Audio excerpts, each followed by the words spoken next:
Hello everyone, this is Abhishek here. Welcome to my class. जो हमारा next topic है बेटा इस वीडियो में, जो कि हमारी सीरीज चल रही है स्टेफाइलोकोकस ओरियस के लैब डायग्नोसिस हम देख रहे हैं। मैंने आपको बता चुका हूँ उसके एंटीजन, उसका स्ट्रक्चर और उसका पैथोजेनेसिस पहले ही बता चुका हूँ। इस वीडियो में बेटा हम सिर्फ लैब डायग्नोसिस पढ़ रहे हैं, जिसका मैं एक प्रीवियस में वीडियो बना चुका हूँ कि कल्चर मीडिया कौन कौन से होते हैं और किस तरीके से कल्चर मीडिया में ये पॉजिटिव या नेगेटिव टेस्ट देता है स्टेफ ओरियस। ठीक है, कल्चर और सॉलिड मीडिया हम पढ़ चुके हैं, सारे सॉलिड मीडियास के बारे में। इस वीडियो में हम लिक्विड मीडियम के बारे में देखेंगे और बायोकेमिकल्स में स्टेफ ओरियस लगाते हैं तो क्या रिएक्शन देता है, उस चीज का डिस्कशन बेटा हम इस वीडियो में करेंगे।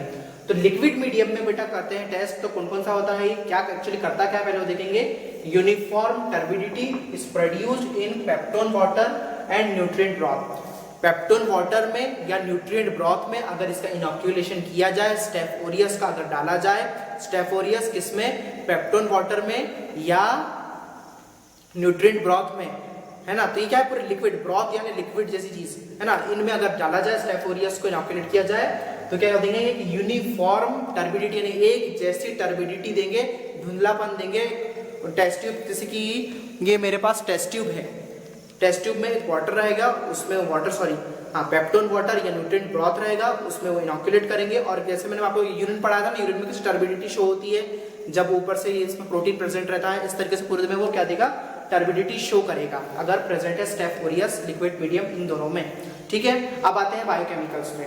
अब बायोकेमिकल्स बेटा तरह तरीके के लगते हैं, तो कुछ बायोकेमिकल्स ऐसे रहते हैं जो पॉजिटिव देते हैं, कुछ ऐसे रहते हैं जो नेगेटिव देते हैं। वो बैक्टीरिया किस तरीके से उसके ऊपर एक्ट कर रहा है या किस तरीके से उसको टॉलरेट कर रहा है, उसके ऊपर वो डिपेंड करता है। तो बायोकेमिकल्स में Steph aureus are catalase positive and oxidase negative, यानी कि जो स्टेफ ओरियस रहता है वो कैटालिस्ट पॉजिटिव रहता है एंड ऑक्सीडेज नेगेटिव। ये ऑक्सीडेज कैटालिस्ट ये क्या है, सब बायोकेमिकल्स है। मैंने बताया ना आपको, उसके अंदर लिक्विड डालो, जो ये केमिकल डालो और उसके ऊपर फिर इनॉक्यूलेशन करो, तो उस तरीके से वो कलर शो करते हैं। तो ये कैटालिस्ट पॉजिटिव बताता है स्टेफ ओरियस हमेशा, और ऑक्सीडेज नेगेटिव बताता है। ठीक है, सबसे पहला बायोकेमिकल है हमारा फॉस्फेट टेस्ट। फॉस्फेट टेस्ट करते हैं तो इसमें क्या होता है, most of the Staph produces enzyme phosphatase. Most of the मतलब अधिकतर जो स्टेफ ओरियस स्पीसीज है वो प्रोड्यूस करती है एंजाइम फॉस्फेटेज प्रोड्यूस करते हैं फॉस्फेट टेस्ट में। और ये क्या करता है, the colonies turn pink when exposed to ammonia vapour. और जो कॉलोनीज होती हैं वो क्या हो जाती है, टर्न हो जाती है, कन्वर्ट हो जाती है पिंक कलर में। इसमें जो कॉलोनी फॉर्म होती है वो पिंक कलर में कन्वर्ट हो जाती है, किसके प्रेजेंस में, जब अमोनिया इसमें मिलाया जाए या अमोनिया वेपर इसमें आए, ऐड करा जाए, अमोनिया को एक्सपोजर हो अमोनिया का फॉस्फेट टेस्ट में, तो क्या होता है, पिंक कलर में कन्वर्ट हो जाती है colony due to the presence of phenolphthalein. Phenolphthalein के प्रेजेंस के होने के कारण क्या होता है, मेरा बताने का ये पर्पस है, आपको समझ में नहीं आया तो फिर से बताता हूँ। फॉस्फेट टेस्ट में बेटा most of the Staph produces enzyme phosphatase. अधिकतर जो एंजाइम है वो प्रोड्यूस करते हैं एंजाइम फॉस्फेटेज प्रोड्यूस करते हैं। कौन, स्टेफ ओरियस प्रोड्यूस करते हैं।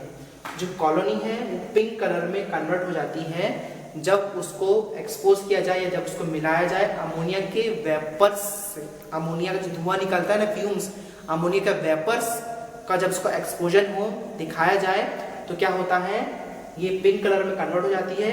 किसकी प्रेजेंस में, due to the presence of phenolphthalein के प्रेजेंस में स्टेफ ओरियस की कॉलोनी पिंक कलर में कन्वर्ट हो जाती है जब उसको अमोनिया के वेपर्स में एक्सपोज किया जाए। फिर से बता रहा हूं, फेनोल्फथलीन के प्रेजेंस में स्टेफ ओरियस की कॉलोनी पिंक कलर में कन्वर्ट हो जाती है जब उसको एक्सपोज किया जाए अमोनिया वेपर से, क्योंकि स्टेफ ओरियस प्रोड्यूस करते हैं एंजाइम फॉस्फेटेज। इनके एंजाइम फॉस्फेटेज प्रोड्यूस करने के कारण जो फेनोल्फथलीन प्रेजेंट है वही हमारे टेस्ट में, वो क्या करता है, उसकी प्रेजेंस में होने के कारण स्टेफ ओरियस क्या करते हैं, पिंक कलर में कन्वर्ट होते हैं जब वो एक्सपोज होते हैं अमोनिया वेपर से। क्लियर हुआ पॉइंट, इससे ज्यादा क्या समझाऊं अब आपको मैं। अब नेक्स्ट हमारा जो है बायोकेमिकल वो है डीऑक्सीराइबोन्यूक्लियस टेस्ट। एक करते हैं हम डीऑक्सीराइबोन्यूक्लियस टेस्ट। इसमें क्या होता है, Steph aureus produces enzyme deoxyribonuclease. Staph aureus क्या प्रोड्यूस करता है, एक्चुअली क्या हो रहा है, ये इसके साथ मिल रहा है और उसी का एंजाइम प्रोड्यूस कर दे रहा है। बात समझ में आ रही है आपको मेरी, फॉस्फेट के साथ मिली है तो फॉस्फेटेज उसने प्रोड्यूस करा, डीऑक्सीराइबोन्यूक्लियस के साथ मिला तो उसी का एक एंजाइम बना के उसने प्रोड्यूस कर दिया। जब उसको डीऑक्सीराइबोन्यूक्लियस में डाला जाता है तो कौन सा प्रोड्यूस करता है, एंजाइम डीऑक्सीराइबोन्यूक्लियस प्रेजेंट करता है, विच हाइड्रोलाइसिस डीएनए, जो कि क्या करता है, हाइड्रोलाइज करता है डीएनए को। ठीक है, अब आते हैं थर्ड वाले पे, टेल्यूराइड रिडक्शन टेस्ट। इसमें क्या होता है, बहुत सिंपल है ये, staph aureus reduces telluride to tellurium. ये क्या करता है, रिड्यूस करता है टेल्यूराइड को टेल्यूरियम में कन्वर्ट कर देता है। ये सिंपल सा टेस्ट है ये, कि स्टेप ऑरियस क्या करेगा, टेल्यूराइड जो है उसको टेल्यूरियम में कन्वर्ट करेगा, प्रोड्यूसिंग ब्लैक कॉलोनीज। और ब्लैक कॉलोनी प्रोड्यूस करने का उसका जो क्या है, उसका चिन्ह समझ सकते हैं, उसका साइन समझ सकते हैं कि भाई ये ब्लैक कॉलोनी प्रोड्यूस कर रहा है, मतलब इसने टेल्यूराइड को टेल्यूरियम में कन्वर्ट कर दिया है। ये जब हम आगार में भी लगाते हैं तब भी इसी होता है, ये टेल्यूराइड को टेल्यूरियम में कन्वर्ट करता है और ब्लैक कॉलोनीज प्रोड्यूस करता है। और कुछ अदर बायोकेमिकल्स भी होते हैं, तो वो कौन कौन से हैं, step aureus hydrolysis urea, urea को हाइड्रोलाइज करता है। Step aureus hydrolysis urea reduces nitrates, reduce करता है नाइट्रेट्स को टू नाइट्राइट में, है ना। इसने क्या किया, टेल्यूराइड को एक तो टेल्यूरियम में रिड्यूस किया, यानी इसका जो फॉर्म है उसको और कम कर दिया। यानी कि मेरी उम्र अगर अभी 24 साल की है तो मेरी उम्र क्या कर देगा, 20 साल की कर देगा, उसको रिड्यूस कर देगा, कम कर देगा। उसका जो क्या ग्रेड जो है इसका बढ़ा हुआ, मतलब मैं अभी पोस्ट ग्रेजुएट हूँ तो मुझे क्या कर देगा, वो ग्रेजुएट बना देगा।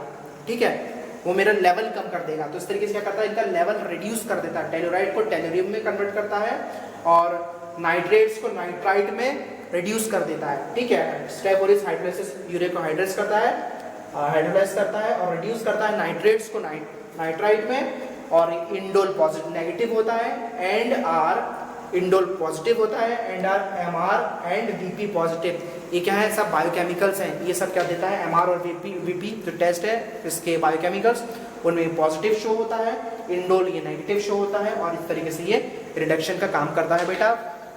तो हमारी जो सीरीज है स्टेप ऑरियस के डायग्नोसिस की, लैब डायग्नोसिस की, यहाँ पे अब कंप्लीट होती है बेटा सीरीज। और मैंने आपको बता चुका हूँ उसका एंटीजन स्ट्रक्चर और किस तरीके से पैथोजेनेसिस सारी बता चुका हूँ। तो अभी हम नेक्स्ट वीडियो में इस आने वाले नेक्स्ट टॉपिक्स को डिस्कस करेंगे। अगर मेरे वीडियो समझ में आया होगा तो ज़रूर कमेंट सेक्शन में बताना, क्योंकि एक्चुअली क्या है बेटा, माइक्रोबायोलॉजी क्या है, सब थ्योरी वाला पोर्शन है। ज़्यादा से ज़्यादा मैं आपको बैक्टीरिया बना के दिखा सकता हूँ बोर्ड पे, ठीक है। और एनाटॉमी वगैरह पढ़ते हैं हम, या दूसरा सब्जेक्ट जो भी पढ़ते हैं हम, और जो बायोकेमिस्ट्री भी पढ़े तो एक डायग्राम बन जाता है, एक सीक्वेंस बन जाता है। मैं आपको कोई कोलोरीमीटर स्पेक्ट्रोफोटोमेट्री का थोड़ा डायग्राम वगैरह बनाकर थोड़ा इंटरेस्टिंग वे में बता सकता हूँ। इसको हम कितना इंटरेस्टिंग बनाएं, है ना। इसमें तो हमको लिखना ही पड़ेगा, ये सब चीज़ें तो लिखने वाली है, ठीक है। तो जो थ्योरी पोर्शन है उसको तो थ्योरी में ही समझना पड़ेगा हमको, थ्योरी में ही याद करना पड़ेगा और थ्योरी में ही आंसर करना पड़ेगा, ठीक है। ज़्यादा इसमें डायग्राम है नहीं, स्लाइड वगैरह बना सकते हो। प्रैक्टिकल में हमने स्लाइड बना दी तो माइक्रोस्कोपी तक सीमित हो जाएगा, पर जब कल्चर लगाते हैं तो कल्चर माइक्रोस्कोपी तक सीमित नहीं है ना हमारा। मेनली पर्पस क्या है हमारा, लैब डायग्नोसिस देखना, जो मैंने आपको बता दिया हूँ। तो इस तरीके से ही बेटा हमारी सीरीज जाएगी। समझ में आया तो कमेंट सेक्शन में मुझे ज़रूर बताइएगा। जो समझ में नहीं आया है वो आप मुझसे पूछ सकते हैं कि सर हमको ये पॉइंट समझ में नहीं आया है, मैं आपको कोशिश करूँगा कि अगर मुझे समय मिले तो आपको समझा पाऊँ। Thank you.